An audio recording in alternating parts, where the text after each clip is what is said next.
Mula sa pagkakaroon ng millions of views sa bawat upload na ngayon ay halos hindi na umaabot sa 100,000 views, ano na nga bang nangyari sa bawat miyembro ng Brusco Brothers? At nasaan na ba sila ngayon? Bago bumaba ang views ng kanilang main channel, gumawa ang bawat isa sa kanila ng mga sarili nilang YouTube accounts para i-update ang bawat audience nila sa mga pangyayari sa kanilang buhay. Kaya iisa-isahin natin ang bawat miyembro ng Brusco Bros kung ano na ang nangyari sa kanila matapos mawala ang 99% sa kanilang mga audience. Simulan natin ito kay Jonarens Jacob, ang leader ng Brusco Bros. Si Jonarens Jacob ang miyembro na halos sobrang exposed sa social media. Kung sa anong panahon na sobrang sikat pa nila, sinasakyan nito ang bawat issue, bawat trend, at minsan naman ay gumagawa din ng sariling issue. Sa lahat po ng hip-hop, sa community nga ng hip-hop, nagsosorry po ako kasi nagkamali lang po ako doon ng story. So, hindi ko po nilalahat yon kasi yung grind po na music video ko, matagal na, 7 months ago na, 8 months ago. And then, kinuha nila nung page, may mga FB page na nag-post. And then, yung verse ko lang. Hindi ko naman sinasabi na na magaling ako Gusto ko lang talaga mag-rap kasama mga tropa ko. Ito din ang naging dahilan ng paunti-unting pagkawala ng gana ng kanilang mga audience dahil paunti-unti nang napapalitan ng mga comedy videos nila ng mga controversy. Isang bagay na hindi nagustuhan ng kanilang mga viewers. At habang parami din ng parami ang kanilang mga pera, padalas na din ng padalas ang pag-flex nila sa mga audience na ito. Ito na nga pala ang bago ko Lamborghini.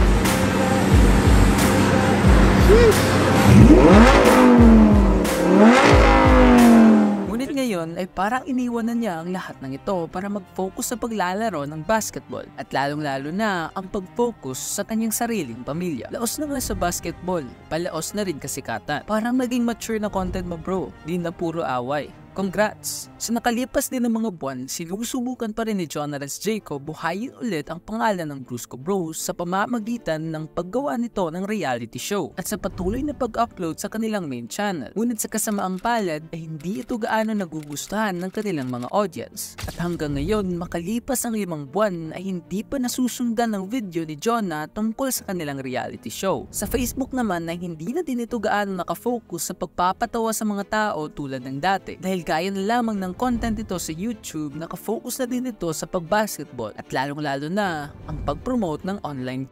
Maldo na to par, napakalabong di po maldo to. Papaputol ko edit. Pag sama-sama na magkakatugma, kapakadali lang naman yun. Kasabay din ng pagkawala ng mga nanonood sa Brusco ay ang pagkawala din ng viewers ng mga members nito. Gaya lamang sa kapatid at pinsan ni Jonah na minsan ay naging parte din ng Brusco Bros na ngayon ay hindi na din gaano karami ang mga nanonood at hindi na din kadalas ang pag-upload nito sa YouTube. Mahigit kumulang 99% din sa mga audience ni Jeremy Barrera ang unti-unti nang nawawala ng gana sa kanyang mga content at tapos niyang magpalit mula sa mga comedy skits at gaming papunta sa content ng mga sports car at daily vlogs. Kotse! Shit! Pero meron naman akong bag at ang laman ng bag ay ang mahiwagang paper bag at ang laman ng mahiwagang paper bag ay mahiwagang cash! And although sa simula maraming mga tao ang nanonood sa mga sports car content, habang tumatagal ay parang paulit-ulit na lamang ito. At hindi na ito tulad ng dati na hindi pa ganito ang kanyang mga content na nakaka-relate pa ang kanilang mga audience. Daranasan mo na yung sarap-sarap ng laro mo talaga, feel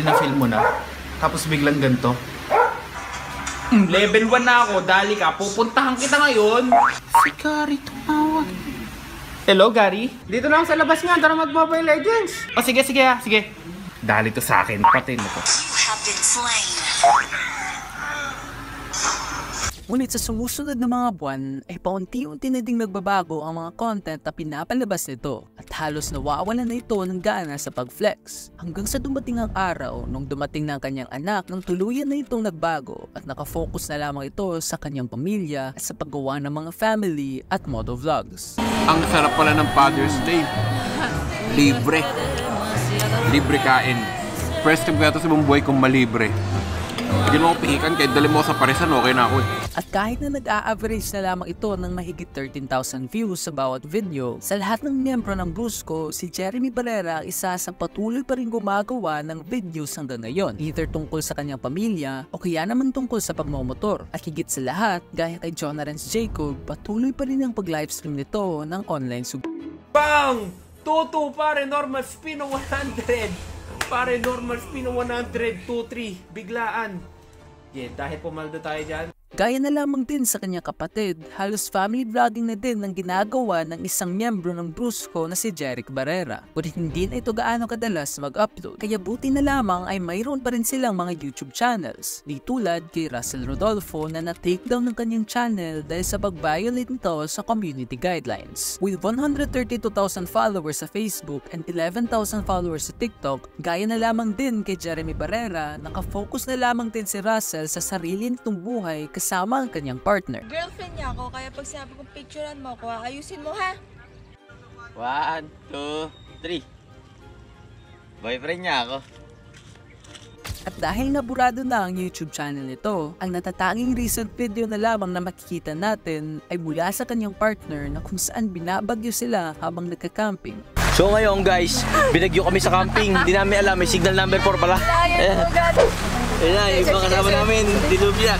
Hey sir, silip kayo! Sa TikTok naman ay patuloy pa rin naman ang paggawa ni Russell ng mga content, ngunit hindi na natin alam kung content pa ba ito o sadyang inaaliw na lamang niya ang kanyang sarili. Kagaya na lamang din sa ibang mga members, si Mark Gary Pagaduan ay hindi na rin gaano kadalas mag-upload ng mga videos sa YouTube. At kung mag-upload man ito, hindi na din mga comedy skits kagaya ng dati. Hindi gaya na lamang kay Jeremy Barrera, halos mga family vlogging na din ang ginagawa nito at mas nakafocus na lamang ito sa kanyang anak. Ang gagawin muna natin ay Bibili ng Beyblade pati pupunta sa time zone. Hindi lang yun. Siyempre, meron din akong liga ng basketball.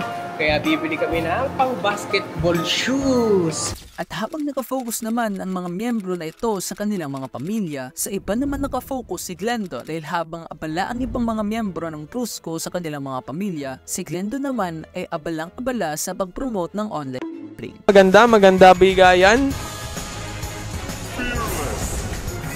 Nice.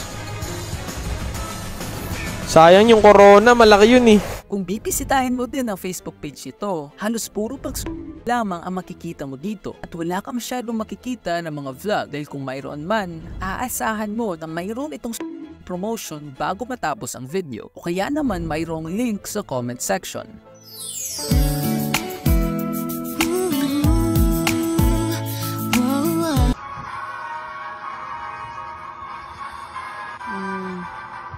Kaya ano pa hinihintay nyo guys, click the link na nasa baba and mag-register at mag-enjoy sa paglalaro.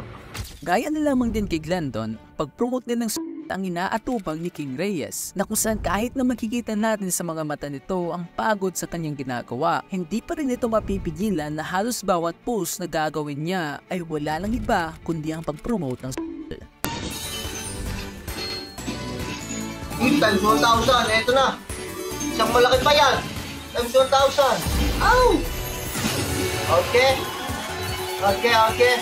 Sa YouTube naman ay either nag-upload ito ng motovlogging o minsan naman ay kung anong nangyayari sa kanyang buhay. May papasyal dito sa Babuyan.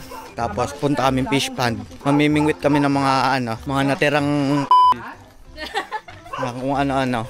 Si Vincent naman o mas kilala ngayon sa pangalan na Jason Goody ay hindi na din gaano ka-active sa YouTube at kung mag-upload man ito ay hindi na din lumalagpas sa mahigit 10,000 views. Sa Facebook naman ay minsan gumagawa pa rin ito ng mga skits at minsan naman ay nag-upload ng mga motivational quotes kaya na pagprotekta nito sa stating na nagiging masama lang ang pag yung pinanggagalingan nito ay greed, kasakiman. Laro-laro lang, pagtalo, talo, pagpanalo, panalo. Kung walang pera, wag. Walang link to sa comment section. Chill. At gaya na lamang din sa iilang miyembro ng Brusco, si Brian Carlo Kaisip ay nakafocus na din sa kanyang sariling pamilya. At kung hindi naman dito nakatuon ang kanyang attention, lumilipat ito sa kanyang Facebook page na may 18,000 followers habang nagla-livestream ng mga websites. Sa kabila din ng pagbaba ng viewership ni Koki Ilagan, sa kabutihang palad, di tulad ng ibang mga membro ng Brusco, mukhang hindi naman ito nagpo-promote ng mga websites. At kahit na hindi na ito madalas mag-upload, mukhang makikita naman natin sa mga content ito na nakafocus lang ito sa pag-upload ng mga videos na passionate siya gawin. Na kung saan hindi natin masasabi na ganito din ang nangyari kay Jiggy Hernandez. Na kahit na lumalagpas pa sa 1,000 views ang kanyang mga videos, ay napagpasya niya na huminto na sa pag-upload para mag-focus sa pag-livestream ng